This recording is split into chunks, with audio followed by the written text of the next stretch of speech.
Boa noite, gente. Eu sempre disse que eu não ia falar hoje, mas não tem jeito. Quem tiver pela primeira vez e não gostar de hoje da palestra, não deixe de vir, que a casa tem uns palestrantes bons. Mas a gente vai se esforçar. O texto do Evangelho que foi lido, vocês prestaram atenção que Jesus fala da vida futura. Toda a caminhada curta, bem breve mesmo, de pouco mais de 3 anos do Cristo entre nós.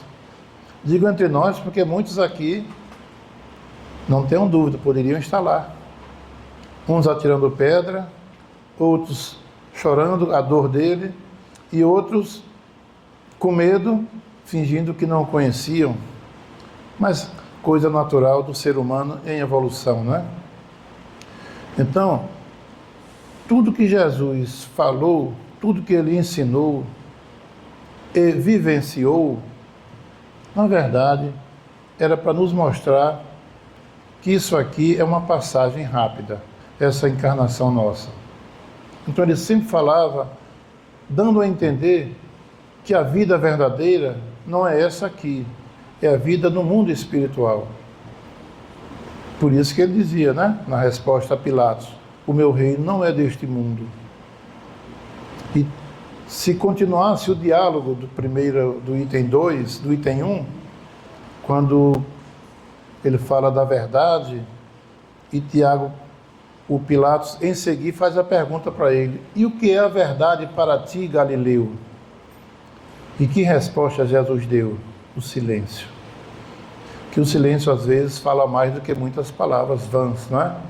Jesus deu o silêncio por resposta. Acho que até hoje Pilatos está tentando entender o que Jesus quis dizer com aquele silêncio. Porque aquela verdade, Pilatos não estava à altura de entender as verdades que o Cristo trazia para nós. A boa nova, né? A boa notícia, que é o que significa em grego evangelho. Mas o nosso tema de hoje é com relação à felicidade. É uma pergunta. Posso ser feliz ainda nesta encarnação? Que é o objetivo de todo mundo, né? Todo mundo quer a felicidade. Mas vocês já ouviram alguém dizer a felicidade não é deste mundo? Já, também, não é? No meio espírita é muito comum. O Evangelho segundo o Espiritismo tem uma parte que vai falar, e eu vou citar aqui também. E muita gente também pensa que foi Jesus que disse. Ora, bem que Jesus falou que a felicidade não é deste mundo, porque é o mundo de provas e de expiações, né? Mas não foi Jesus. E, na verdade, não tem em nenhuma parte do Evangelho, dos Evangelhos canônicos da Bíblia, não tem Jesus dizendo isso e nem ninguém dizendo. Tem alguma coisa parecida que aí dá a entender que nós não somos felizes e nem poderemos ser neste mundo.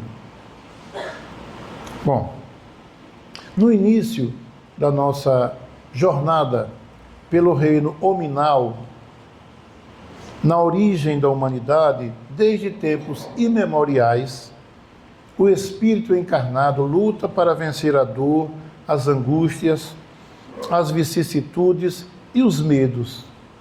E tudo isso em busca de segurança e tranquilidade. Desde aqueles tempos, quando o homem nem conhecia ainda o fogo, nem a roda, estava muito distante, vencia o mais forte, né? Ainda não havia a razão das coisas, era instinto. E nessa busca foi se formando um conceito, que é o conceito da felicidade. E assim temos tentado definir este sentimento, passando pelas várias e várias ideias, sem, entretanto, jamais conseguir obter em sua plenitude, neste planeta, essa tão sonhada felicidade. Um filósofo grego, de nome até esquisito, Epicuro, quem estudou, né, os primeiros períodos de universidade, filosofia, sociologia, já ouviu falar nesse cara. Esse Epicuro, lá do período helenista, bem lá para trás mesmo, ele acreditava no prazer como sendo o bem que o homem devia procurar para encontrar a felicidade. Então o prazer é aquilo que ele devia buscar, conseguir para encontrar a felicidade. Era o prazer físico ou o prazer intelectual. Os grandes filósofos, né, da Grécia Antiga, mas que devia ser vivido, segundo Epicuro, com moderação. O prazer físico e o intelectual tinha que ser vivido com moderação. A fim de quê? A fim de obedecer à lei do equilíbrio, em que se fundaria a natureza das coisas. Os pósteros, ou seja, os que vieram depois, seguindo o Epicuro, entretanto, deram as costas à prudência do mestre. Esqueceram da moderação. Então, o epicurismo passou a ser considerado como a filosofia do prazer.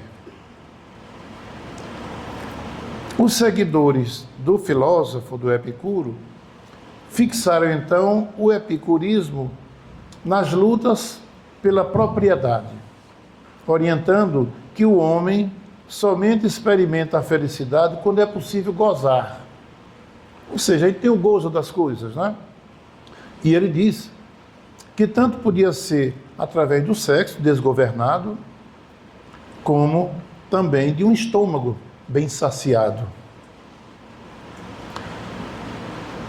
E aplicaram a seguinte máxima: possuir para gozar, ter para sobreviver.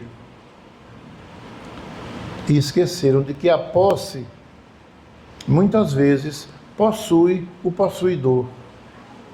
A gente se apega tanto às coisas que quer conseguir, que quer adquirir, e quando consegue, se apega tanto àquilo, que é como se aquilo que a gente possui, na verdade, possuísse a gente. Não sei se estou me fazendo claro. Você tem um bem que gosta tanto, vamos falar aqui de um carro novo, um desses caros, bonito. Pense quando você deixa no shopping que vai retornar para o carro e vê um arranhãozinho. Mas tem uma semana que eu comprei esse carro. Meu Deus, parece que aquele arranhão foi no peito, foi no pulmão. Então é como se aquele carro que eu possuo, na verdade o carro é que me possui. Tal o apego da gente pelas coisas materiais. E já viu que a felicidade vai ficando difícil nesses casos. Porque por tudo a gente se infelicita. Esse conceito, me parece que até hoje permanece com a gente. O do ter. É ter e ter. Não é ser. A gente é avaliado pelo que tem, quantas propriedades você tem, qual o saldo. Hoje virtual, né, que o dinheiro quase não existe mais, mas ele está lá, seu saldo. Quantos mil ou milhões você tem? Você tem casa na praia? Se já foi a Miami? Já foi a Orlando? Não foi ainda? Como se todo mundo tem que ir lá para ser de determinada classe, né? Bom, Sócrates, outro também filósofo ateniense, lá da Grécia, ele nos momentos finais de sua vida, ele chegou a afirmar que o homem não são as suas vestes e nem o seu invólucro, mas seu espírito. Então, o homem, na verdade, na essência, é o seu espírito encarnado. Porque nós não somos um corpo. Nós somos um espírito utilizando um corpo. O corpo é uma vestimenta, é um instrumento apenas. E que logo, logo fica roto e não serve mais. Temos que trocar de roupa, né? Muitos têm a convicção de que ter uma vida tranquila, sem problemas, isso é felicidade. Ah, eu quero paz. Daria tudo para estar no sossego hoje, gente. Tranquilidade, vem esse negócio para tirar meu sossego.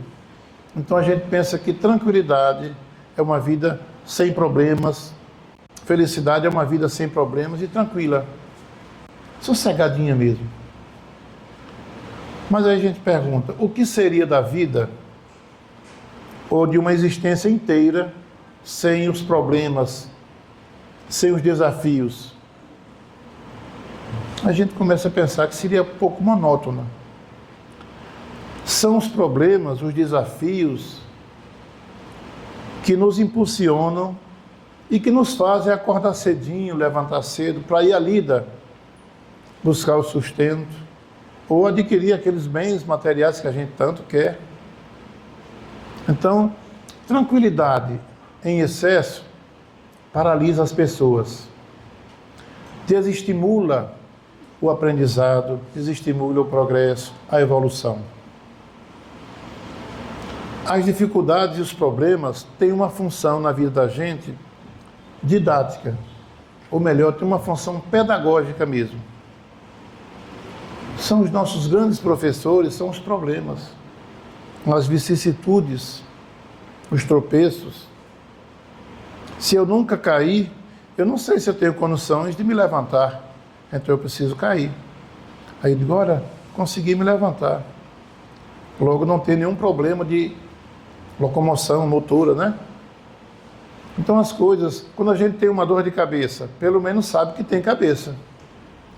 Levou uma topadinha naquele dedo pequenininho, que a gente chama o dedo mindinho do pé, que a estopada só vem nele, né? E a unha vai embora. A bom é que nasce sempre. Mas a gente reclama, às vezes reclama da pedra que botaram ali, e não reclama que eu esqueci de olhar a pedra. Vou xingar a pedra, né? Mas a gente lembra que tem dedo. Poxa, doeu. Tem gente que não tem um dedinho mais, não tem o pé. Então vê como é importante, e como a importância das coisas que a gente não dá quando tem, e que às vezes é necessário perdê-las para valorizá-las. Vivenciar a dor do outro, do nosso semelhante, é o que facilita a nossa compreensão. A expectativa de uma vida pacata e sem problemas, certamente, fatalmente, levaria a gente ao tédio, ao ócio, a uma vida sem sentido mesmo. Olha, tudo que eu quero tem, está tudo bom. E a gente começa a imaginar, e se um dia eu tiver tal problema que eu vi na pessoa, ou no menino, ou no velho, ou no jovem, como é que eu vou? Não sei. E já entra em pânico só imaginar se um dia aquilo vier a acontecer com ele.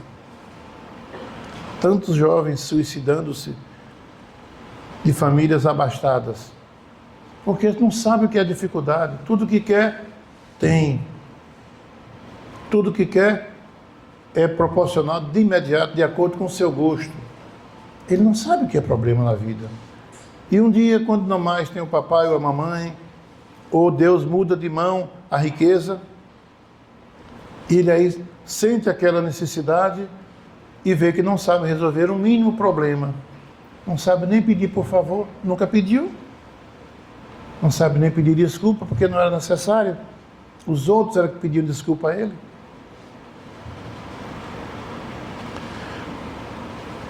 Todo mundo aqui já ouviu falar em Olavo Bilac, não é? Os que frequentaram os bancos da escola, a maioria, eu acho que todos, o nome dele era Olavo Braz Martins dos Guimarães Bilac. Era o nome dele. O grande poeta Olavo Bilac.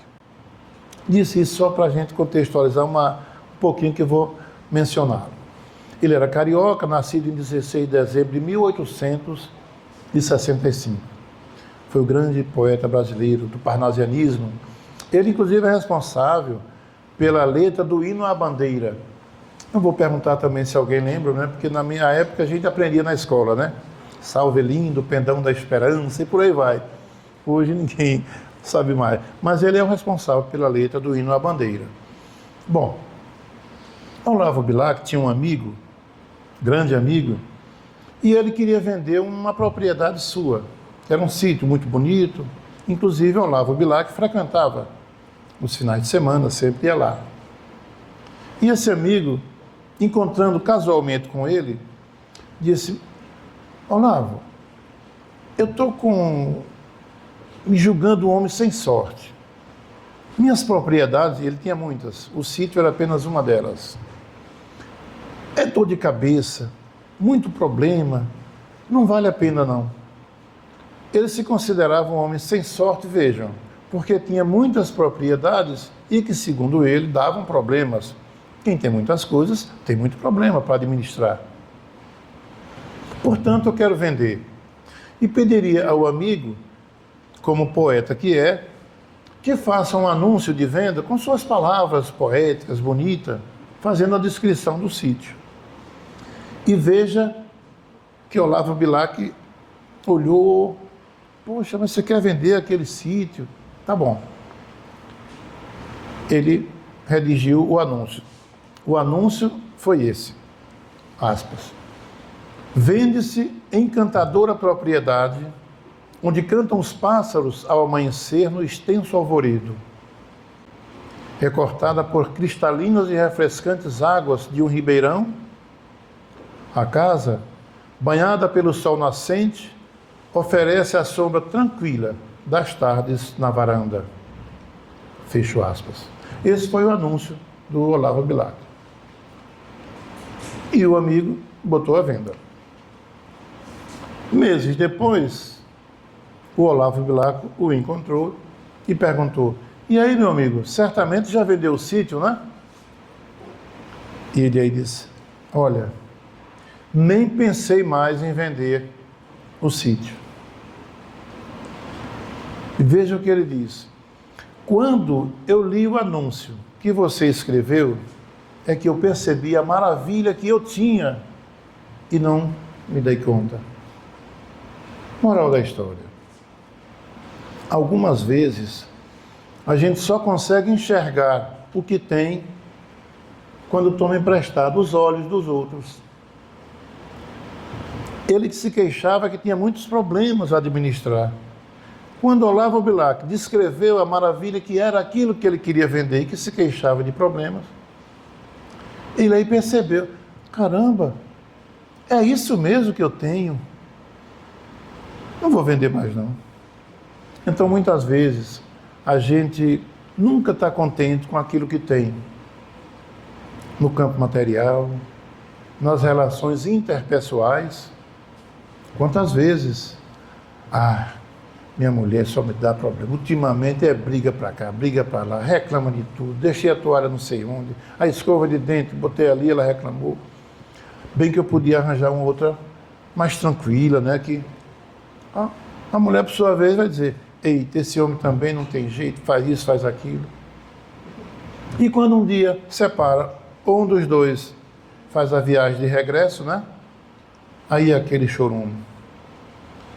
Porque aí a gente se dá conta daquilo que de fato tinha e não percebia.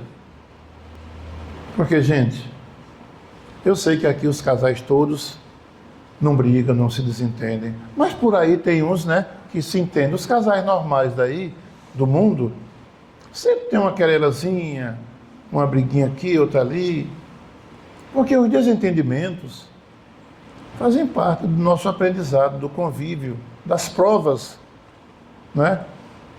E é o grande teatro da vida, o grande palco é o lar. É ali que a gente encontra os amigos e os desafetos de ontem. Tudo no mesmo picadeiro ali, no mesmo palco. Então a gente tem que se esforçar para extrair o que tem de bom e deletar na linguagem moderna, né? O que tem de não tão bom. Porque a gente observa, botando o espelho, não aquele de Narciso, o espelho de verdade, que a gente vai ver que a gente também tem erros, não é? Eu estou com minha companheira há um bocado de anos, décadas, e no começo ela era tão bonitinha, o corpinho não tinha uma estria, tudo esticadinho, e eu também era bonitinho. De repente, já olho e tem uma estriazinha ali, uma sobrazinha acolá, tem que ajeitar a blusa. Mas eu esqueço que também quando eu me olho no espelho, o tanquinho aqui já está um pouco maior, né? A barriguinha sempre sobra um negócio, um papinho aqui. E é tanta coisa que eu digo: olha, quer saber de uma coisa? Minha filha, você está linda, viu? Porque a gente está indo junto. O tempo não para uns e continua para outros. Ele vai, todo mundo a reboque. E se a gente não se conforma com as coisas que a gente tem, seja feliz com o que você está envelhecendo ao seu lado, com quem você está envelhecendo ao seu lado. Não é? Agora, parece que há uma sensação de insatisfação, de insaciedade com todos nós, em todas as classes sociais, não é? É como se a gente nunca está satisfeito. Olha, veja bem, a gente é solteiro, aí se queixa que a solidão, esse negócio de ficar saindo, só pegando, ficando, aquelas conversas dos jovens, né? Tem que arranjar um companheiro para a gente dormir junto, partilhar a alegria, o sofrimento, né? Os problemas, e tudo de bom, aí junta os trapinhos, passa a se enxugar com a mesma toalha, né? Ou se cobrir com o mesmo edredom, vamos usar uma coisa mais chique. De repente, aí diz, poxa, perdi a liberdade. Olha, eu queria uma companheira porque estava só. Consegui, estou de boa, mas perdi a liberdade. Porque diz que quando a gente casa ou vai morar com alguém hoje, perdeu a liberdade. Mas que liberdade é essa que você quer? Eu continuo com a mesma liberdade. Eu não me sinto sem liberdade. A questão é o que você quer fazer com essa liberdade. Quer fazer coisinhas erradas, não é? Daqueles pulinhos ali e dizer que estava em reunião, não é? Se ligar hoje para o celular, está onde? A primeira pergunta, né? A mulher pergunta a primeira coisa, já é automático, né? Você está onde? E ele vai dizer, não, estou numa reunião com os amigos aqui, mas talvez demore um pouco. Se não estiver na reunião, ele diz que está, né? Então a gente tem que saber o que é que quer fazer com essa liberdade e entender que os direitos são iguais. O que eu quero fazer com a minha liberdade, o companheiro ou a companheira também quer fazer com a liberdade dela. Vamos ver o que ambos vão fazer. O bom é fazer coisas que ninguém precise dizer que está em reunião ou dizer que está no médico, né? Fui o médico e às vezes o endereço era outro. Então o bom é fazer as coisas que, como diz, quando chegar do outro lado, não se envergonhem de dizer eu fiz aquilo ou deixei de fazer aquilo. A gente está trabalhando e aí reclama que não tem tempo para nada. Aí se aposenta. Eita, tá uma vida de tédio, não tenho o que fazer. Daria tudo para voltar a ter uma ocupação. Sonhou a vida toda em se aposentar, veja. Agora reclama. Não é uma insatisfação geral? Compra um carro. Lutou, conseguiu aquele carro bacana. Tem um modelo novo que eu já vi na internet ali. Já estou pensando agora no outro. Mas eu nem fiz a primeira revisão do carro ainda. Mas já estou de olho naquele que lançou no mercado. E a casa? Você constrói uma casa, faz um esforço, aqueles que, né? Faz um projeto com um arquiteto, constrói a casa. Antes de mudar, ou ele ou ela, mas eu estou pensando bem que podia melhorar, fazer uma reforminha, chama o arquiteto já para alterar o projeto e fazer uma reforma antes mesmo de mudar-se. Então a gente nunca está satisfeito plenamente. Mora aqui a vida toda. Queria tanto morar no Rio de Janeiro, e eu que morei lá há algum tempo, eu sonhava em vir para a minha terra. E muitos que estão aqui sonham em morar no Rio de Janeiro. E quando está lá, daria tudo para voltar para aqui. Eu fazia isso. Graças a Deus vim, já tem muito tempo que eu voltei. Então, essa insatisfação, esse sentimento de vazio, de lacuna que existe entre nós, é porque nós estamos no mundo, que é um mundo de pessoas imperfeitas, de provas e de expiação. Logo, a felicidade ainda não é daqui. Então a gente tem que parar de pensar, olhar aquilo que nos falta e focar naquilo que a gente tem. Agora, vamos deixar de se preocupar com o que a gente acha que faz falta, que não tem ainda, ou com o que tem e acha que não está bom. Vamos focar no que a gente tem. Aí vamos descobrir valores que a gente só tem pelos olhos dos outros. Você não gosta da sua casa e chega alguém lá, gostando da sua casa, para essa varandinha pequena, mas é tão aconchegante, e você reclama que é apertada, que é não sei o quê, mas a visita gosta. O sobrinho, tio, gosto tanto de sua casa, queria morar aí. E o seu filho, pai, não gosto dessa casa. É um negócio. Bom, a vida, como dizia o compositor, é trem-bala. A vida é trem-bala.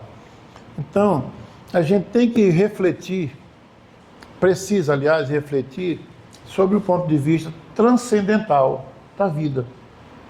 Porque aí a gente vai, talvez, compreender um pouco mais aquilo que a gente tão facilmente se insatisfaz, acha que não tem, que não está bom. Agora, o homem moderno, digo o homem, a espécie humana, gente. A mulher moderna também, né? Parece que perdeu o endereço de Deus. E nós, quando aportamos na Terra, aqui nesse planetinha, nós viemos com o endereço de Deus. Por quê?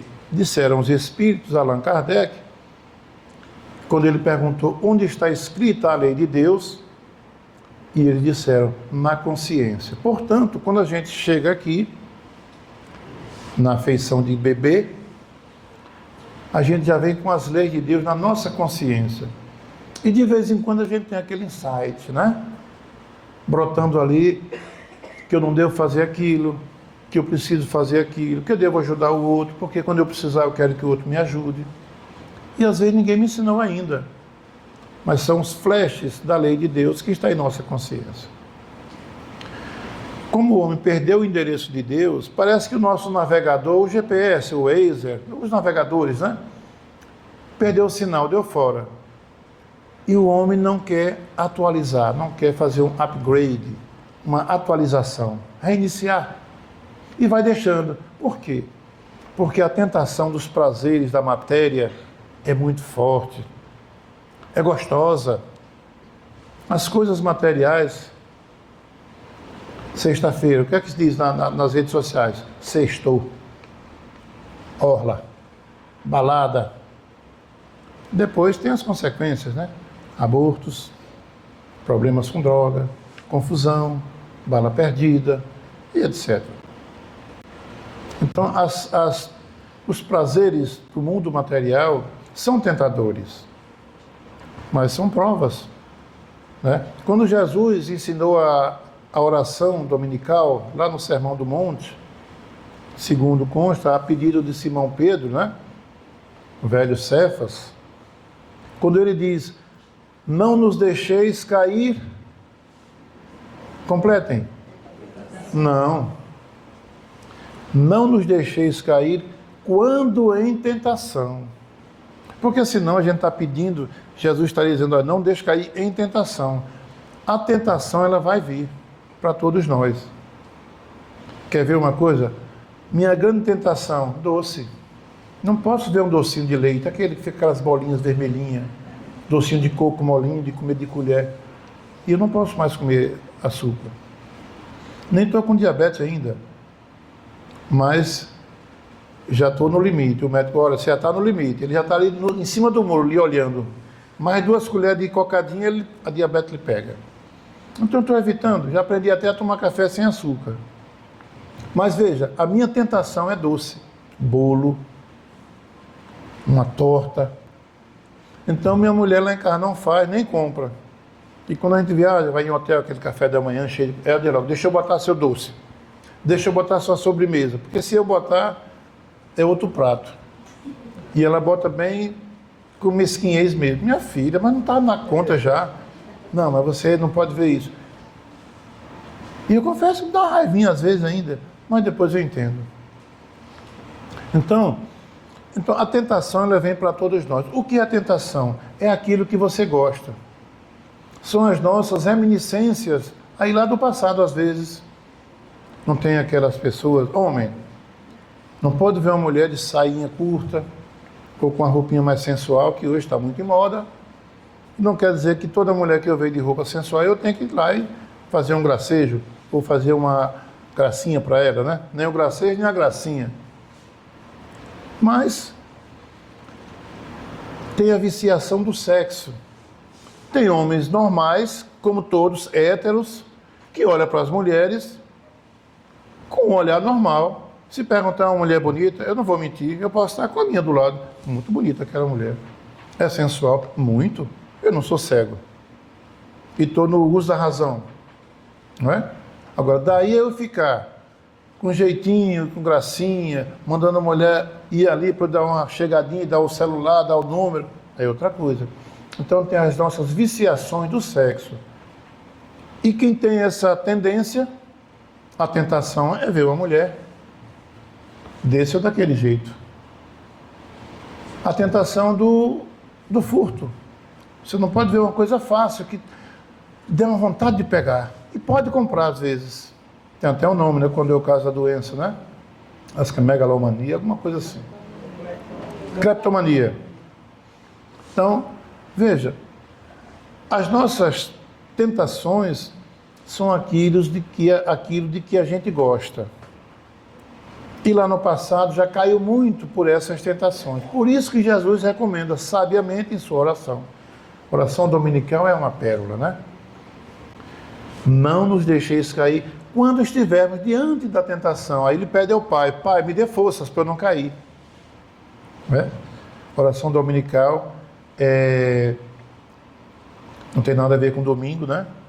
Dominical porque vem do latim, Dominus, Senhor. Então, oração do Senhor Jesus. Bom, mas afinal, podemos ou não podemos ser felizes nessa encarnação? Visitando o Novo Testamento da Bíblia cristã ou judaica, aliás, na judaica não tem, mas o Novo Testamento, no Sermão do Monte, eu sempre digo, Sermão do Monte, quem quiser ler, é também bom. Espírita pode ler a Bíblia, viu gente? Não pode dizer que a Bíblia é a palavra do Senhor e que é o nosso carro-chefe, mas pode ler porque é um repositório histórico muito bom. E o Novo Testamento está lá e o Evangelho segundo o Espiritismo está cheio de coisas do Novo Testamento. Bom, visitando lá o Sermão do Monte, no Novo Testamento, vamos encontrar Jesus falando sobre a aventura, a felicidade daqueles que sofrem, dos que estão em aflição. Bem-aventurados os aflitos, né? E diz ainda que estes serão consolados. Então ele está dizendo em palavras agora fáceis, simples, que todos aqueles que sofrem serão felizes. Mas eu vou ser feliz por sofrer, Senhor? Vai. Porque ele está dizendo, você sofre e será consolado. E ele está dizendo também, falando sempre em vida futura, não há efeito sem causa. Todo sofrimento, se você buscar, tem uma causa. Não encontrei a causa agora, ela está no ontem, no passado. Muitas vezes no passado dessa existência, e outras vezes no passado, um pretérito mesmo de outra existência, de uma vida passada, de uma encarnação passada. O problema é que, quando Jesus afirma que nós somos felizes, bem-aventurados por sofrer, ele está dando uma demonstração de que aqui no mundo tudo é passageiro. Sofra resignadamente, ou sofra blasfemando, se rebelando contra o Criador, contra a divindade. É saber de que maneira você vai sofrer para ser consolado. Ninguém é feliz por estar sofrendo. Isso é masoquismo. Mas ele quer dizer que você entenda que aquele sofrimento tem uma razão de ser. Ele é pedagógico. Muitas vezes, a doença que a gente tanto pede a cura, ela é a própria cura de nossos males, muitas vezes do passado, que demos causa a alguém. Então, às vezes, a doença é a própria cura. Temos ainda Jesus dizendo, ainda no Sermão do Monte, no capítulo 5, verso 12 do Evangelho de Mateus. 5, 6 e 7, são os 3 capítulos do Evangelho de Mateus que ele encerra ali o Sermão do Monte. Ele diz, alegrai-vos e regozijai-vos, porque será grande a vossa recompensa nos céus. Olha ele falando aí, na vida futura. Nos céus é uma linguagem da ortodoxia bíblica, não é? Uma linguagem emblemática. Nos planos espirituais mais elevados, de acordo com o que você fizer aqui. De acordo com o seu hoje, será o seu amanhã. Diz que o homem deve viver no mundo, mas sem ser do mundo. Ou seja, sem sermos escravos dos bens materiais. Disse ainda que o seu reino não era deste mundo, quando ele disse a Pilatos, vocês viram na leitura do Evangelho, o meu reino não é deste mundo. Dando a entender que existem outros lugares, melhores inclusive do que a Terra, onde nós aqui estamos num estágio, e se formos aprovados no estágio, o planeta está mudando de categoria para planeta de regeneração. Então, se nós formos aprovados, vamos mudando para planos espirituais melhores, que inclusive é o plano aqui do próprio planeta. Quando a gente fala plano espiritual, não é coisa, é aqui no planeta mesmo, na psicosfera do nosso planeta. E se nós formos reprovados, tal como os nossos irmãos de capela, que estavam atrapalhando lá a mudança, nós vamos ser também exilados num planeta primitivo, o que não é bom. Porque o que nós já adquirimos de conhecimento até agora, pense, internet, Wi-Fi, Bluetooth, né? No mundo primitivo não tem. Não tem energia, muito menos sendo Wi-Fi. Então, é se esforçar para que possamos fazer jus a permanecer aqui quando então for um planeta já de regeneração, um planeta regenerado. Bem-aventurados os aflitos, no item 20 do capítulo 5 do Evangelho segundo o Espiritismo. Jesus, ali, ele diz, bem-aventurados os aflitos. Aflitos são os que estão em aflição, os que estão sofrendo, porque serão consolados, né? Nesse capítulo do Evangelho, eu sempre gosto de dizer, porque tem gente que não gosta de ler, tem uma preguicinha de ler, ou dizemos que não tem tempo, ou não tem ido o Evangelho. Mas, olha, capítulo 5, item 20. Ali tem uma mensagem de um espírito que ele se intitula Cardeal Marlot. E é uma mensagem muito interessante, que eu vou ler aqui um pouco dela. Ele diz assim na mensagem: não sou feliz, a felicidade não foi feita para mim, exclama geralmente o homem em todas as posições sociais. Meus caros filhos, diz o Cardeal Marlot, o espírito, prova melhor do que todos os raciocínios possíveis a verdade desta máxima do Eclesiastes: a felicidade não é deste mundo. No livro Eclesiastes, é um livro atribuído ao rei Salomão. Salomão era filho do rei Davi. E nesse livro, é um livro do Antigo Testamento, que também lá não está escrito essa expressão, a felicidade não é deste mundo, que ele diz aqui, ó. O livro Eclesiastes, que é um dos livros poéticos e sapienciais do Velho Testamento, da Bíblia cristã ou judaica, que vem após do livro dos Provérbios, que é outro livro também do rei Salomão, antes do livro Cântico dos Cânticos. É aula de Bíblia, Beto, aqui, ou é ser espírita? Espírita estuda tudo. Instruí-vos, eis o mandamento, diz o Espírito da Verdade. Então, ali, nesse livro de Eclesiastes, não encontramos a sentença, a felicidade não é deste mundo. De forma direta, tem alguma coisa parecida que dá a entender que nós não podemos ser felizes. O rei Salomão, que é considerado o rei mais sábio de todos os tempos daquela época, e o homem mais rico também. E ele dizia que mesmo com toda a riqueza, com todo o poder que ele tinha, com toda a sabedoria, ele não podia comprar duas coisas: a felicidade e a saúde. Ele podia pagar, exigir dos seus servos fazer isso, fazer aquilo, e todos fariam. Mas se ele tivesse doente, ele não poderia pagar um servo para sentir a sua dor, porque esta só ele poderia sentir. Aí ele diz: Com outras palavras, que não é possível ser feliz plenamente neste planeta. E continua a mensagem do cardeal Marlot. Temos Salomão ali criticando as ilusões que determinado sistema de sociedade apresenta como um ideal, que é a riqueza, o poder, ciência, prazeres, status social, etc. E ele pergunta, Salomão pergunta no livro, que proveito tira o homem de todo o trabalho com que se afadiga debaixo do sol? Em outras palavras, qual o objetivo do nosso esforço diário, o que realmente almejamos de nossa existência? Que a gente luta tanto e depois diz, e para quê? Amanhã, um câncer disso, daquele, morre.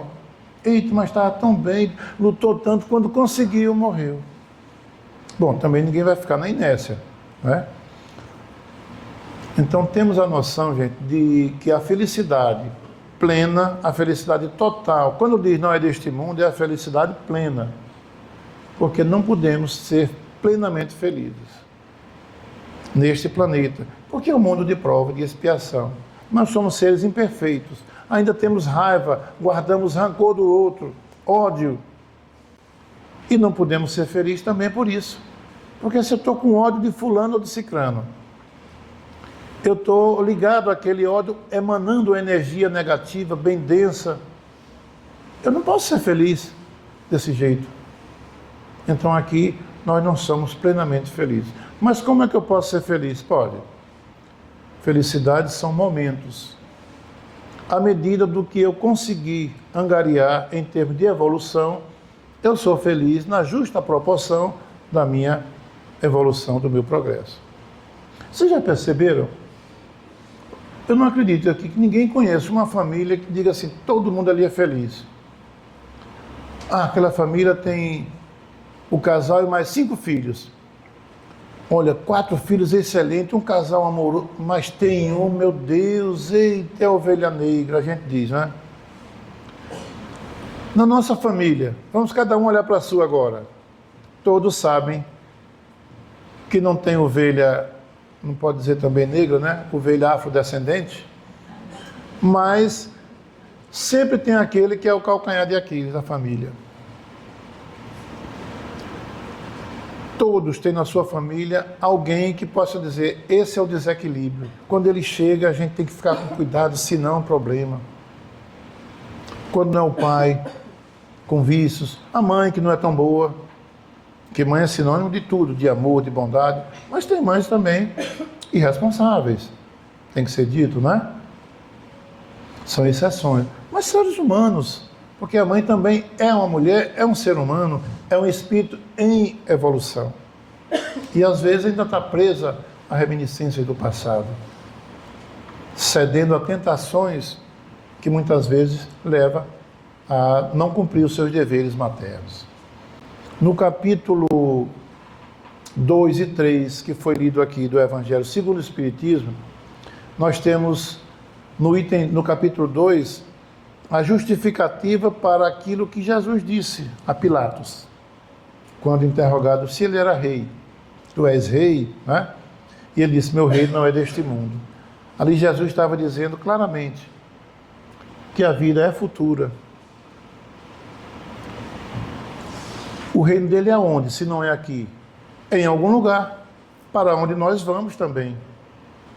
Certamente iremos para o reino onde ele se encontra, quando atingirmos a perfeição, aquela que ele mesmo disse, sede perfeito, como perfeito é o vosso Pai. Na resposta a Pôncio Pilatos, ele chama atenção para a existência de outros lugares, onde a vida evolui em condições melhores, diferentes daquelas que temos aqui. Porque lá já habitam espíritos encarnados em condições de progresso superior às que se encontram aqui.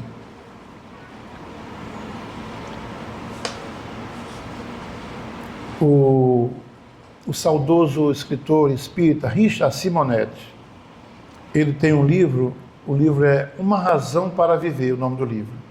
Livrinho fininho. E ele vai dizer nesse livro que a felicidade não é uma estação na viagem da existência. A felicidade é uma maneira de viver. Eu achei bacana essa perícope dele. A felicidade não é uma estação na viagem da existência, é uma maneira de viver. E temos todos a felicidade dentro de nós. O problema é que a gente também não encontra a felicidade por uma razão. A gente sempre procura no endereço errado. Por exemplo, quantas pessoas você vê quando um casal se separa, às vezes um se suicida, porque a vida acabou sem ela ou sem ele. Porque a gente procura a felicidade no outro e não vai encontrar. A minha mulher, por exemplo, que eu amo muito, eu não posso atribuir a ela a responsabilidade pela minha felicidade. Ela só pode fazer uma pessoa feliz, ela mesma. E eu não posso esperar que ela me faça feliz, como eu não posso fazê-la feliz. Agora, porque então tem um clima relativo de felicidade, porque a felicidade plena também não existe lá em casa. Em casa nenhuma eu acho que existe. Mas há um clima feliz, não há felicidade total, há um clima feliz, por quê? O somatório das coisas positivas que a gente tem. Ela tem coisas negativas, eu também tenho, e essas eu não vou ficar querendo ver toda hora, nem as minhas e nem a dela, porque senão não é só. Eu quero ver o que ela tem de bom, de bonito, e ela procura ver em mim o que eu tenho de bom e de bonito, que agrada. Somando isso, a gente tem momentos felizes, a gente tem sensação de felicidade, porque há uma alternância das coisas na nossa vida. Quando você, tem até ditado, né, que diz, depois de um momento feliz vem sempre uma desgraça, ou depois da tempestade vem a bonança, enfim. É porque você pode observar, tem momentos que você está feliz, aí depois acontece uma coisa, poxa, estava tão bem as coisas, aconteceu isso. Ou, rapaz, estava num sufoco tão grande, passei um perrengue, graças a Deus, depois de tal tempo, a coisa refrescou, mas já foi entrei no céu, é como se saísse do inferno e fosse para o céu. É porque tudo aqui é passageiro. Tudo na vida é passageiro. Eu vou encerrar, porque já obedecendo a minha indisciplina, não vou nem olhar para ali para o relógio.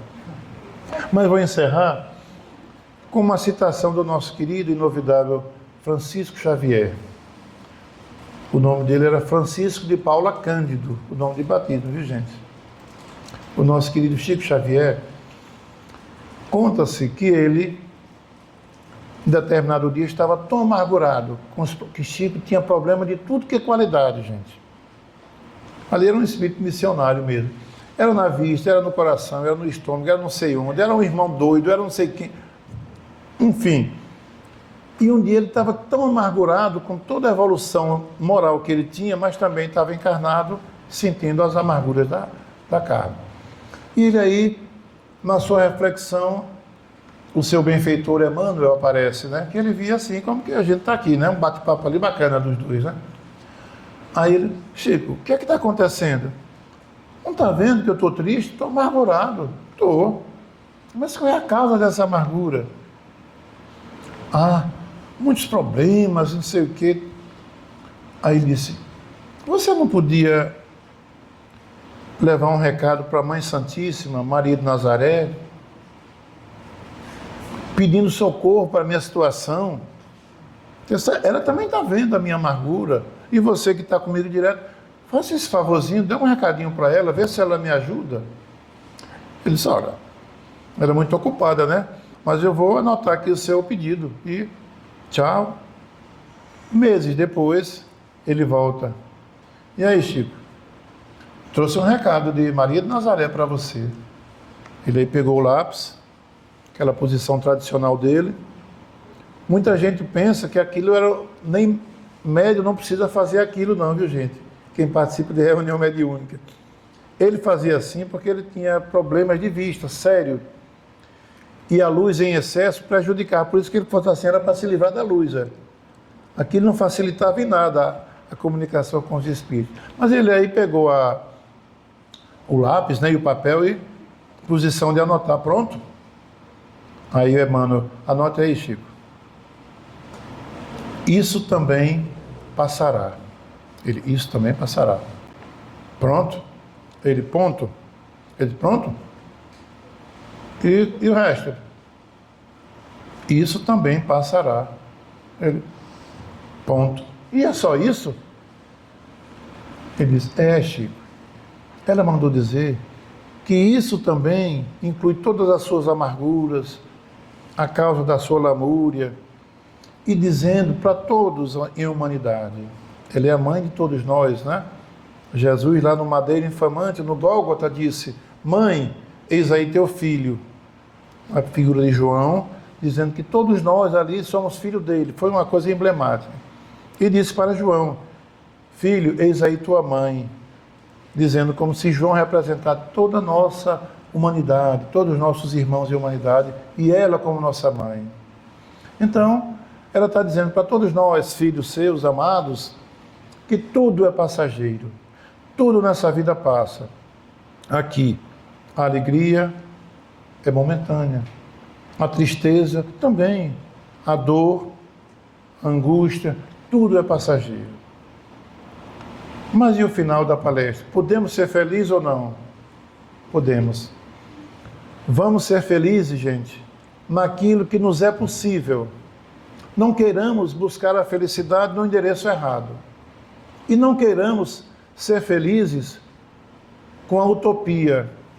Se eu só posso ter um carro básico, não queira ter aquele super carro. Compre o básico, ele vai lhe levar para todo lugar do mesmo jeito. Se você só pode ter uma casa simples, não queira a mansão na praia. Viva feliz onde você está, como você está. Então, ser feliz é um estado de consciência. Se você quer a felicidade no endereço errado, vai continuar infeliz. Porque o mundo é de provas e de expiações. Quando atingirmos a perfeição plena, seremos felizes. Ainda temos milhares de anos para isso, né? Somente quando estivermos como espírito puro, esse é pleno. E seremos, né? Jesus afirmou. Se ele afirmou, eu não tenho por que duvidar. Gente, que a paz de Jesus envolva todos vocês. Deus abençoe a todos. Muito obrigado e até a próxima.